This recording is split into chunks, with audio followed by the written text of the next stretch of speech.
The fight between Epic and Apple rages on. The next Call of Duty is finally officially announced, and Warner Bros Montreal finally shows us their next Batman game after almost a year of teasing. Hi, I'm James, and welcome to the XPpoint Recap of this week.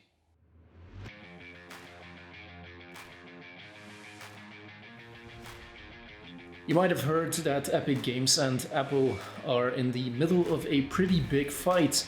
And if you haven't, well, the long story short is that Apple removed Fortnite from the App Store because Epic Games implemented a new payment system in the game. And that was against Apple's rules. Epic, however, anticipated the removal and launched a lawsuit against Apple alongside a huge marketing campaign to rally Fortnite players against Big Bad Apple. If you want the full story, you can watch the recap of last week that I'll link somewhere over there. This week, however, Apple has responded to Epic's lawsuit, saying that, having decided that it would rather enjoy the benefits of the App Store without paying for them, Epic has breached its contracts with Apple, using its own customers and Apple's users as leverage. Apple then threatened to cut off Epic's access to the developer tools provided by Apple themselves, meaning that the Fortnite and Unreal Engine developer would lose access to iOS, iPadOS, and even macOS platforms to distribute all their products. Epic then sought an injunction to prevent Apple from doing that, because, as Epic says, such a move would reverberate well beyond video games, and it would affect developers who use the Unreal Engine on Apple products in many other fields. And that's a pretty valid point if you ask me. But Apple didn't take that one lying down, and they responded on Friday saying, in the wake of its own voluntary actions, Epic now seeks emergency relief. But the emergency is entirely of Epic's own making. And that's also a really good point, since Epic clearly picked this fight with Apple to begin with. And the way things are looking now, I don't think Epic will win this one, since they willfully broke Apple's user agreements just to get an excuse to take them to court. And the fact that Epic is monetizing the whole lawsuit with a hashtag special evil Apple skins and even a whole contest devoted to the suit won't help them at all. Well, we'll see what happens next. Activision has finally announced their new Call of Duty game, and it is, surprise surprise, set during the Cold War. The announcement was made with a short teaser trailer that showed no gameplay at all, but it did set the stage perfectly for Black Ops Cold War. The game will be inspired by actual events, and the teaser trailer features a, believe it or not, real speech from a real KGB defector, Yuri Bezmenov. According to the snippets taken from the speech and the text that flashes on screen, we can assume that players might play as, or at least interact with, a Soviet spy codenamed Perseus, whose goal it was to subvert US to ensure Soviet dominance during the Cold War's arms race. Call of Duty Black Ops Cold War is being developed by Treyarch and Raven Studios and will be fully revealed this Wednesday, the 26th of August. Ubisoft has announced that they'll ship the collector's editions for Assassin's Creed Valhalla, Far Cry 6 and Watch Dogs Legion on Xbox One and Xbox Series X without the disc in the box. Instead, Xbox players will have to download the game using an included download key. Ubisoft has not specified why they're doing this, but they have told website Polygon that the North American versions of the games will still ship with a physical disc. I've sent an email asking Ubisoft if this will be a new trend or just for these 3 games. I've also asked if it are only the UK and European versions of the Xbox games that will get this new treatment. I'll keep you posted when they reply. Last week we delivered the news that the free next-gen upgrade for Control will be locked behind the Ultimate Edition of the game. Needless to say, publisher 505 Games got quite a bit of backlash from fans for that. And now they have explained why they've made that decision. This is their explanation in full. We've spent several months exploring all our launch options for Control Ultimate Edition, and no decision was taken lightly. While it is challenging bringing any game to next-gen platforms, we quickly realized it was even more difficult to upgrade our current user base to next-gen with full parity across platforms with our year-old game.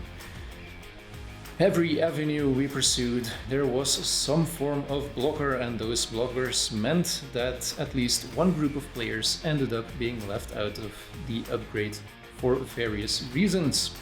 As of today, we can't offer an upgrade to everyone, and leaving any one group out feels unfair. We understand that this is not what you want to hear, and now this next part is where their explanation kind of doesn't make any sense at all. The objective of Control Ultimate Edition was not to release new exclusive content on next-gen platforms, but to offer the full Control gameplay experience to new Control players in a single, easy-to-find product. The PlayStation 5 and Xbox Series X versions of Control contain the same content as the current-gen game, though they do take full advantage of the power and features provided by these new consoles. The upgrade path that we are offering is only possible when upgrading from the same version of the game. As we are only doing additional development on Control Ultimate Edition on the next-gen platforms, we are unfortunately unable to offer an upgrade path to all existing Control players. We understand how this might upset a number of players, but you will be still able to play the 2019 edition of Control on each expansion on the new platforms. I mean, I get that Control and Control Ultimate Edition are seen as separate products, but I don't get why players that already bought the game and its Season Pass can't get a free upgrade to the Ultimate Edition, since it's exactly the same content. I mean, they even said it, well, minus the next-gen upgrade, that is. But hey, at least existing players will be able to enjoy an enhanced experience on next-gen consoles via backwards compatibility. Hardsuit Labs, the developer of Vampire the Masquerade Bloodlines 2, has fired the game's creative director and lead writer.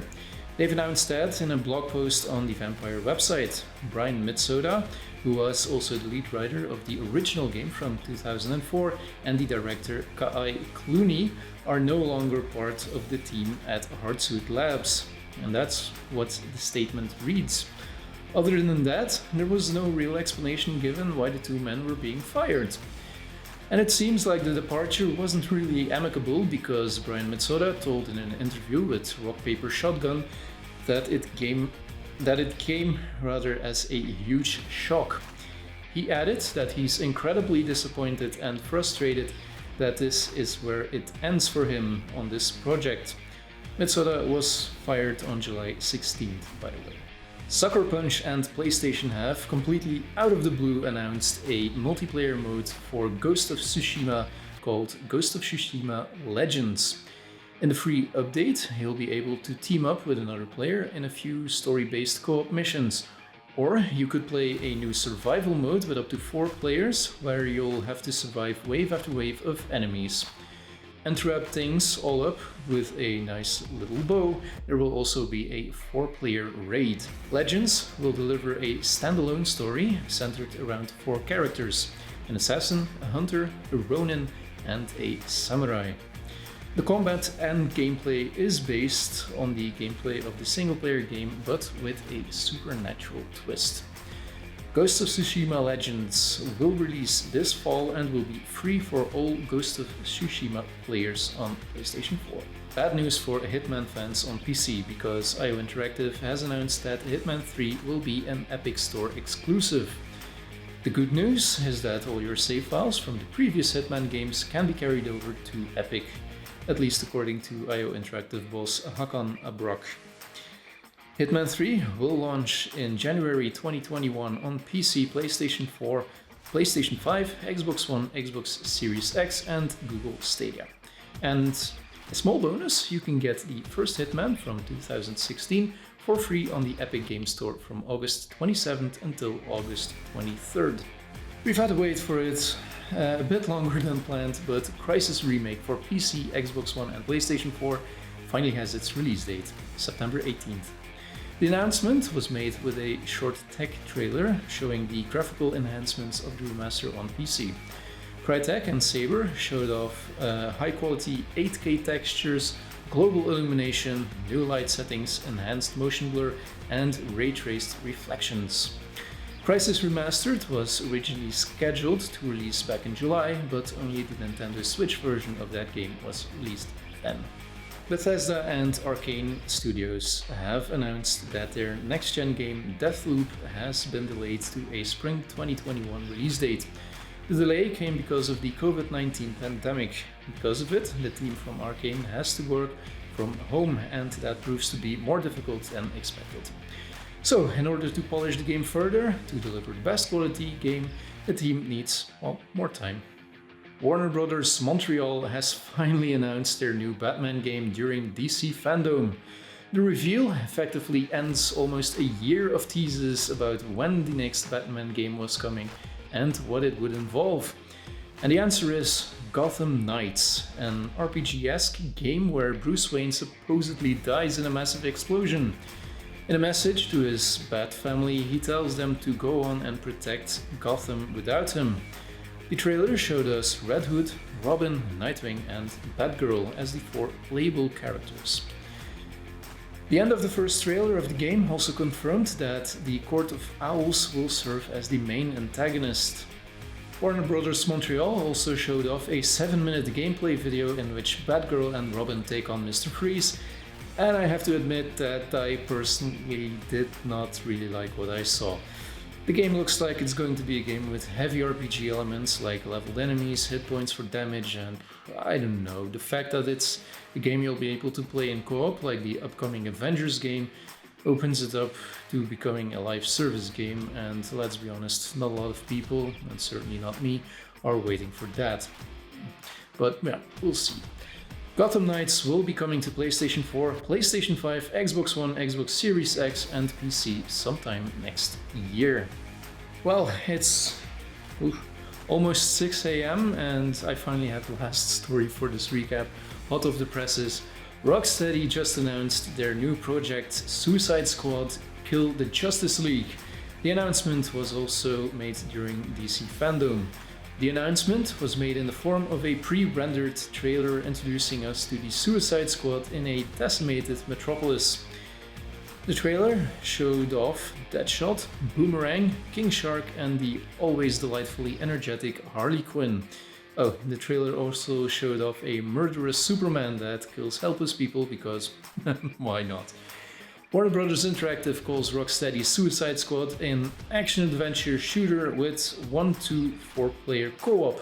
Sefton Hill, Rocksteady creative director, said players aren't locked into their particular characters while playing, so they'll be able to take control over AI-controlled squad mates whenever they like. Hill also said the game is a continuation of the Batman Arkham franchise universe, so that's a really cool thing. Anyway, Suicide Squad Kill the Justice League is expected to arrive in 2022 on PlayStation 5, PC and Xbox Series X. And that's all the news I've got for you this week. If you like this video, please hit that like and subscribe button. Thank you for watching and I'll see you next week. Goodbye.